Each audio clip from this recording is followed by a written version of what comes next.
الحمد لله وبه نستعين أما بعد فأعوذ بالله من الشيطان الرجيم بسم الله الرحمن الرحيم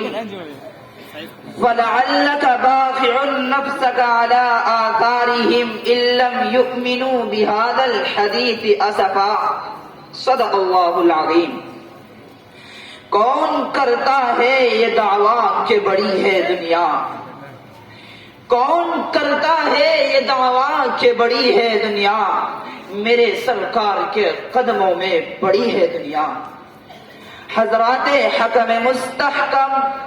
و معزز اساتذہ کرام و معزز سامعین اعظام،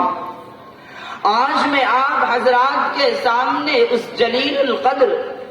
عظیم المرتبت اور رفیع الشان ہستی کے تذکرے کی سعادت حاصل کر رہا ہوں، جو اگر ایک طرف تاریخ انسانی کا سب سے بڑا ہمدرد، سب سے بڑا غمخوار اور سب سے عظیم محسن ہے، تو دوسری طرف تاریخ ظلم و جور کا سب سے زیادہ ستم زدہ، سب سے زیادہ مظلوم و مکروب بھی ہے۔ حضرات، آپ کو اچھی طرح معلوم ہے کہ 6 صدی عیسوی میں عالم انسانیت سسک رہا تھا، گلشن ارضی ماتم کدا بنا ہوا تھا، فضائے کائنات پر ظلم و عدوان کی تیرہ و تار گھٹاؤں کی حکمرانی تھی، ہر طرف ظلم و جور اور جبر و تشدد کی تند و تیز ہوائیں چل رہی تھی، کمزوروں پر ظلم و ستم کے پہاڑ توڑے جا رہے تھے، معصوم بچیوں کو زندہ درگور کیا جا رہا تھا، مظلوم عورتوں کو جانوروں سے بھی بدتر سمجھا جا رہا تھا، غرضے کے انسان وحشی درندہ بن چکا تھا اور انسانیت تباہی و بربادی کے آخری نشان تک پہنچ چکی تھی کہ اچانک رحمت خداوندی جوش میں آئی اور عرب کے تپتے ہوئے صحرا میں اس نبی امی کا ظہور ہوا جو سارے جہاں کا درد اپنے دل میں سمیٹے ہوئے تھا، جو خنجر چلے کسی پہ تڑپتے ہیں ہم امیر کا حقیقی مصداق تھا۔ چنانچہ اس ذات مقدس نے ان تمام ظلم و ستم کے خلاف عالم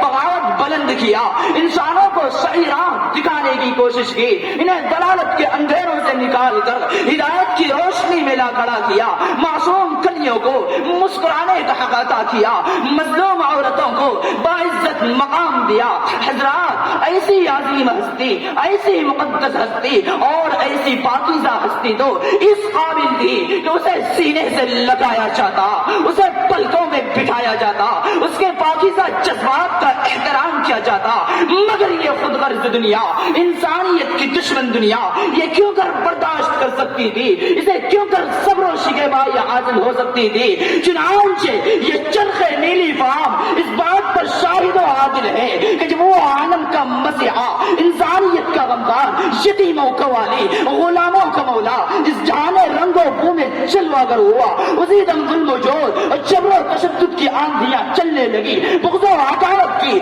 تیرہ اتار گھٹائی جانے لگی، سلامت و سنگ دلی کی انتہا ہو گئی، ستم کوشی و احسان فراموشی کا نیا ریکارڈ قائم ہوا، یعنی لوگ اپنے محسن و مسیحا کی دل آزاری و ایذا رسانی میں مشغول ہو گئے۔ ایک طرف طلع آپ کی ذات اقدس تھی تو دوسری طرف سارے شیطانی چیلے اور طاغوتی لشکر تھے۔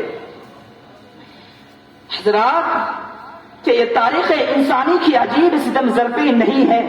کہ یہ شرافت و صداقت کا قتل عام نہیں ہے، کہ وہ ذات جو لوگوں کی ہدایت کے لیے تڑپتی رہی، لوگ اسے پتھر مارتے رہے، وہ ذات جو لوگوں کو توقع غلامی سے نجات دلانے کے لیے کوشاں رہی، لوگ اس کی پشت پر اونٹ کا اوجھ رکھتے رہے، وہ ذات گرامی جو لوگوں کی کامیابی و کامرانی کے لیے دعائیں نیم شبی کرتی رہی، لوگ اس کو قتل کرنے کے لیے گھات لگاتے رہے، وہ ذات جس نے عورتوں کو سماج میں باعزت مقام بخشا تھا، انہی عورتوں میں سے ایک بدبخت عورت اسے زہر کھلا کر اپنے بدبختانہ کردار کا مظاہرہ کرتی رہی۔ حد ہو گئی انسانیت کی، خصوصت الرذالت کی، احسان فراموشی و حق فراموشی کی، اور لاکھوں درود و سلام اس آقا پر جو یہ تمام کو سنتا رہا، سہتا رہا، پھر بھی ان کی کامیابی و کامرانی کے لیے تڑپتا رہا، سلگتا رہا، پگھلتا رہا، اور افسوس صد افسوس کہ آج یہ روشن خیالی کا دعویٰ کرنے والی دنیا،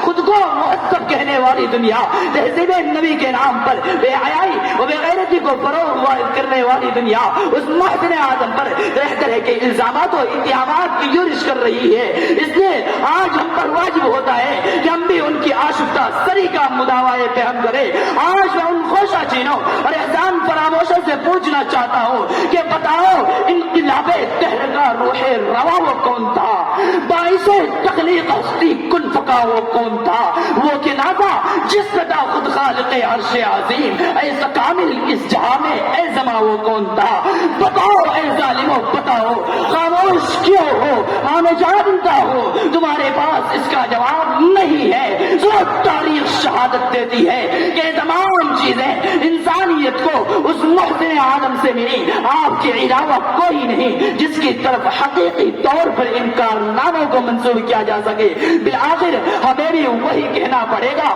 جو آج تک پوری دنیا کہتی ہوئی آئی ہے کہ آئے دنیا میں بہت پاک و مکرم بن کر، مگر آیا نہ کوئی رحمت عالم بن کر۔ وآخر دعوانا ان الحمد للہ رب العالمین۔